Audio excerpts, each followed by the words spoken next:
Hello everyone. At the end of Chapter 4 there is a section called Application, Random Numbers and Simulations. We're going to take a look at how Java allows us to create some random numbers using a random number generator. A simulation program uses the computer to simulate an activity in the real world. Some examples include predicting climate change, analyzing traffic patterns, picking stocks, and many other applications in science and business, including rolling die. To generate simulation data, programmers often use loops to create large quantities of information in a short amount of time. You can introduce randomness in your program by calling the random number generator, which generates a pseudo-random number. There already exists a method in the Java library that can be used to produce numbers that appear to be totally random. It's important to understand that the call to math.random actually produces floating point numbers between 0 and 1, including 0 but excluding 1. Let's take a look at an example of what type of numbers will be generated if I create a loop that executes 10 times, uses the random number generator method, and print out the numbers that get generated. Here is the NetBeans example. I've created this random number example program to show you the type of output that gets generated by the random number method. This method or function exists in the Java library. It was already written for us. So let's look at the code. On line 5, we have a for loop that executes 10 times. It goes from 0 to 9. Then we create a random number of type double. We set it equal to the call to the function math.random. This generates a number, as the slideshow told you, between 0 and 1. It can include 0, but it never actually includes the number 1 when it generates a number. So it'll always be between 0 and 1. And then the next line, I'm just printing them out. So I'm just using I plus 1 to indicate which number is getting printed, 1 through 10, and then I print out the variable ran number. Okay, I'm going to run this now. You can see at the output here, all the numbers are between 0.0 and less than, but not including 1. If I run it again, we should see some different numbers. So if we remember the first set starts with 0.0716. If I run it again, I'm going to get 10 different numbers. And this should happen each time, which makes it a random number generator. Okay, let's go back to the PowerPoint. Since the random number generator only produces numbers between 0 and 1, we need to find a way to use that number and transform it to a range of numbers. So for example, if I wanted it to represent a standard 6-sided die, the values should only be from 1 to 6. Can you think of some other situations that would benefit from this random number generation? How about a program that deals with a deck of cards? You could create 2 random numbers, one representing the suit, so there'd be 4 different options there, and one representing the card face value, 1 to 13, where 1 is the ace, 11 is the jack, 12 is the queen, 13 is the king. How about a simple one? How about a coin toss? How many values get returned there? It can either be heads or tails, so you could generate 2 random numbers and use one for heads and one for tails. There's also an application called the Monte Carlo method. The Monte Carlo method is used to approximate solutions to problems that cannot be precisely resolved. Of course, we all know of one famous example, that would be pi.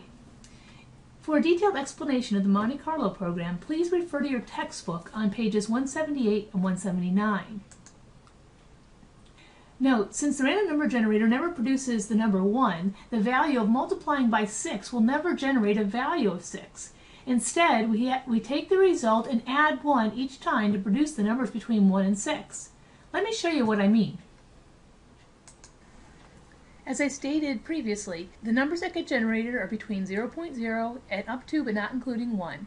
And the question is, how do I convert that to my die, which can have a face value of 1 all the way through 6? Well, I'm going to tell you first that if you multiply the random number times 6 and add 1, you will get a range of 1 to 6. But let's take our 10 numbers that we had earlier and see why this works. So if I take the first number and I plug it in, I'm going to go to 5 decimal points, so 0.39761. And if I multiply that times 6, I get the number 2. What we can do is we can take the integer portion of that number and add 1, so this would give us a face value of 3. Okay, let's try another one. Let's try the one right below it. 0.1957 times that by 6 is equal to 1.17. Now the next one down is 0.093017.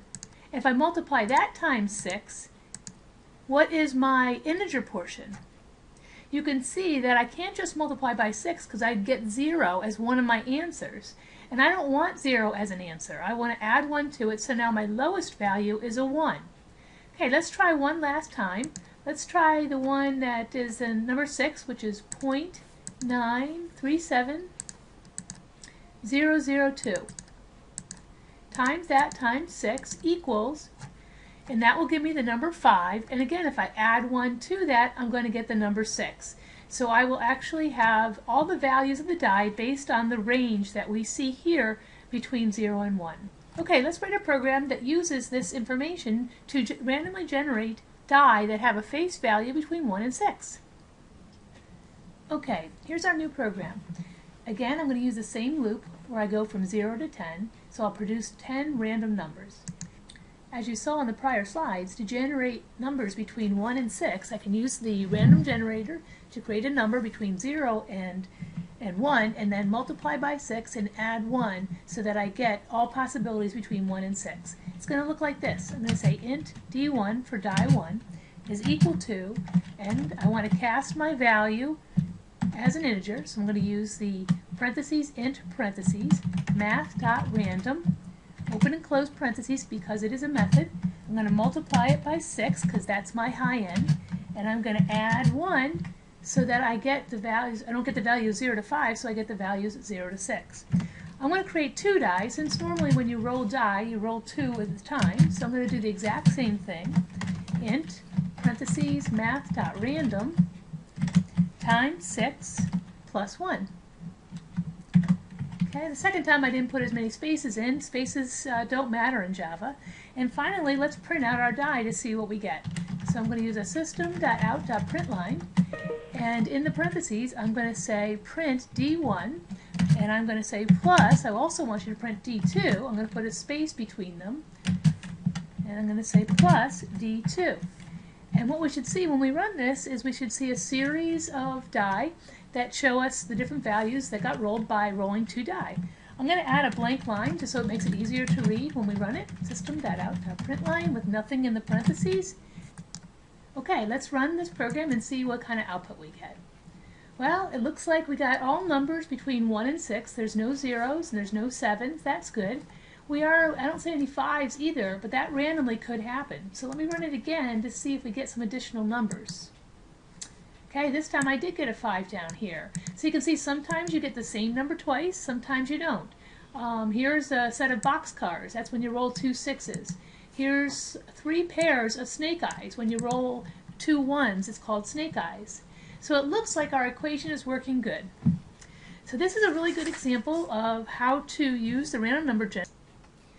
Okay, so now that we've seen an example, let's see if we can figure out how this works using a generic formula so we can use any values for the lower bound and the upper bound. In the die example, the lower bound was 1, the upper bound was 6. So given bounds A and B, if you plug them into this equation, where the first part of it says int math.random times b minus a plus 1, that's going to be the part that produces the integers between 0 and b minus a. Once I get that value, I need to add a back again so that I get my lower and upper bounds. So the final equation, the final generic version of the equation is int r equals, I'm going to cast my result as an int, so I use open parentheses, the word int, close parentheses. Another open parentheses, I use math.random, which generates a number between 0 and 1. I multiply that times whatever the value is of taking the upper bound minus the lower bound plus 1.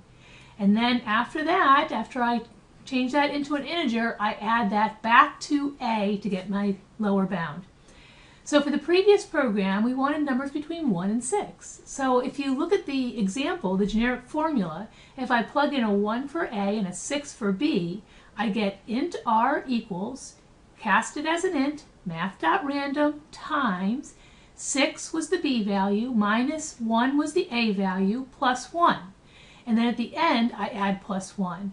So my final equation looks like this. Int r equals, cast it as an int, math.random times 6 plus 1. And we saw that this actually gave us numbers between 1 and 6 each time.